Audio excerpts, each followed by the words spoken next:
The International River Foundation is committed to the protection, restoration and the sustainable management of the world's rivers. The River Foundation recognizes excellence in sustainable river basin management and encourages all river managers to learn from the achievements of our growing global network of Riverprize alumni. The Thiess International Riverprize is the world's most prestigious environmental prize, awarding $350,000 to the prize winner. The International River Foundation would like to take this opportunity to thank the Thiess family, Alec and Mary Peden, and the Queensland Government for their continued support and valued contribution in 2012.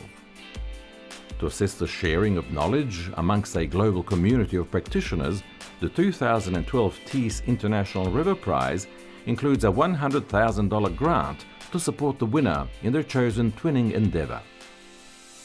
This year's international finalists hail from diverse corners of the globe and have demonstrated persistence in overcoming challenges, considerable engagement with both local and global communities, and, importantly, highlight both the achievements of river restoration and the importance in protection of pristine rivers before they succumb to degradation.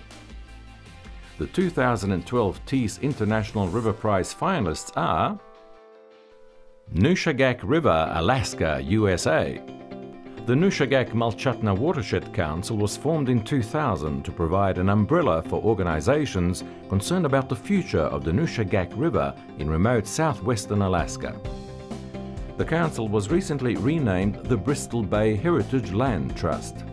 It remains an unincorporated association of Alaska Native tribal organizations, municipal governments, Alaska Native landowning businesses and conservation groups. The Land Trust nominated the Nushagak River for the Riverprize to bring global recognition to an effort, largely driven by the local indigenous Yupik Eskimo population, to protect a river that has supported them for thousands of years. The Nushagak River watershed is pristine and ecologically intact. It provides minimally disturbed habitat for a variety of species including moose, caribou, brown and black bear, 150 species of birds and numerous fish species, of which Pacific salmon are the most important globally. Approximately 25% of the world's sockeye salmon spawn in this watershed. These species continue to support an indigenous hunting and gathering society of Yupik Eskimos who have lived in the watershed for at least 5,000 years. The salmon formed the foundation of a local commercial fishing economy, which started in 1884 and is still thriving. Unlike most of the rivers that have received the Riverprize, the Nushagak is pristine, and the effort we wanted to recognize with the Riverprize is not one of restoration or revival, but one directed to avoiding the kind of impacts that lead to the need for restoration and revival. I believe recognition is particularly appropriate because these Yupik people know the value of their river to the world. During the last 40 years, the Nushagak River watershed has become legally fragmented. Ownership and management of land and water within the watershed has been apportioned among federal, state and municipal governments, native tribal corporations and individual private owners. The organizations that associate through the Council are working together to support an integrated approach to conserve habitat and biodiversity. The Council has initiated scientific studies, educational programs and cooperative planning and management efforts to protect the Nushagak from the fate of so many rivers, particularly the other great salmon rivers of the world. Okavango River, Angola, Botswana and Namibia.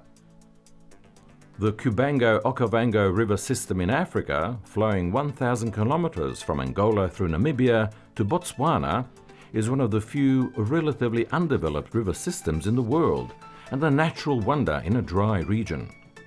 The basin is internationally important for its biodiversity and biological production, with the Okavango Delta one of the world's largest Ramsar sites, its best-known feature. The basin has a national, regional and global environmental value, evident in its popularity as an ecotourism destination. But people living in the river basin are poorer than others in the region, and demand for water to support growing populations and development is steadily increasing. In its present near pristine state, the river provides significant ecosystem benefits and will continue to do so if managed appropriately.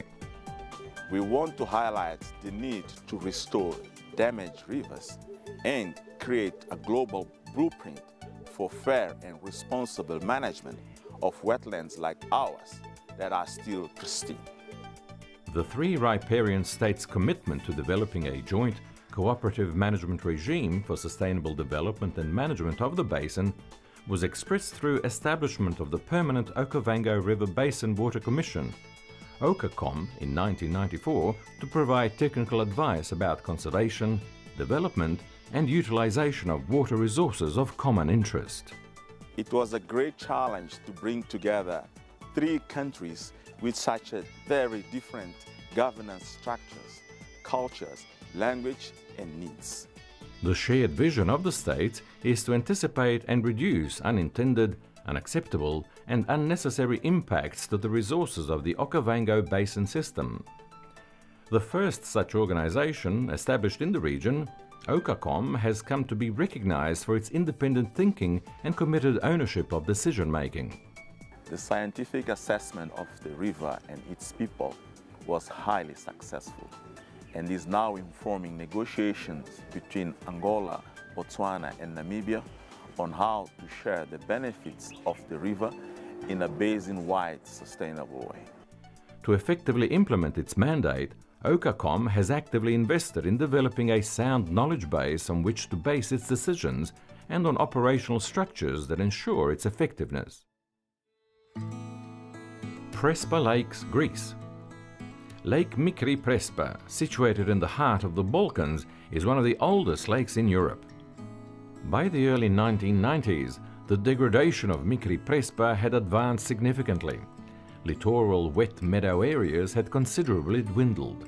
Populations of waterbird species had decreased or stopped nesting, while some fish species populations followed similar decreasing trends. The project refers to the restoration of wet meadows for the conservation of Lake Mikri Prespa, a long-term conservation effort which is today recognized as best practice for an ecosystem's recovery. The tripling of wet meadow areas, the re-nesting of the glossy ibis, and the enlargement by 240% of the colony of the globally endangered Dalmatian pelican, now numbering over 1,200 pairs, 15% of the global population, are among the most outstanding results. The major success of our project is that scientific data on hydrology, species and rangeland ecology, among others, are coupled with traditional knowledge alongside active stakeholder participation that adds value to wetland conservation. The Society for the Protection of Prespa's strategy was based on the promotion of integrated river basin management by combining traditional practices and scientific knowledge in collaboration with local stakeholders. Both specialists and local societies usually forget that the basin belongs to all people everywhere. We overcame the challenge to combine science with the traditional ecological knowledge of the local society. Conservation practices aimed at the management of both water resources and vegetation included the reconstruction of the sluice that channels the water of Lake Mikri Prespa into Lake Megali Prespa, management of the reeds through cutting and grazing with water buffaloes and cattle, monitoring of the avifauna and vegetation management practices, and the elaboration of a 5-year management plan. Willamette River, Oregon, USA. As the heart of a large, productive river basin in the most populous part of Oregon, USA, the Willamette River faces many threats. Toxic chemicals, high water temperatures, a confined channel, dam-altered flows, loss of floodplain forests, population growth, and climate change. But in the past 10 years, there has been a collaborative effort by watershed organizations, land trusts, farmers, cities, state agencies, and private foundations to improve the health of the Willamette and its tributaries. These groups are guided by a suite of scientific plans and studies, including the Willamette Restoration Strategy and the Willamette River Basin Planning Atlas, that together form a framework for prioritizing and tracking restoration efforts. We entered Riverprize this year to shine a light on the great work done by many individuals and organizations who dedicated themselves to improving the health of the Willamette over the years, and to also highlight the role, the catalytic role really, that funders can have in advancing this vital work.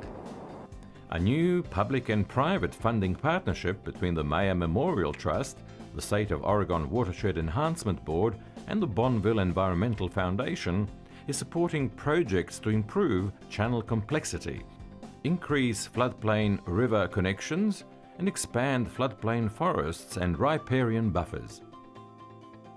4 years after this funding partnership began, restoration projects are underway at 15 sites along the mainstream Willamette.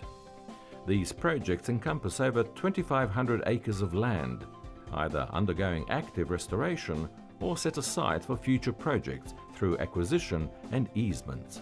In the Willamette and really throughout Oregon, we're very fortunate to have a network of community-based watershed groups that are able to connect the stakeholders in their watersheds, whether those are farmers or city officials or teachers and students, with the rivers or the streams in their own backyard. So the most important thing we can do to advance restoration really is to support those groups in doing their work. On the mainstream Willamette, 12 organizations and more than 20 private landowners are currently engaged in restoration. Projects include invasive species removal, floodplain forest restoration, side channel reconnection, and the removal of dikes and revetments to restore floodplain function. International River Foundation congratulates the 2012 Thiess International Riverprize finalists.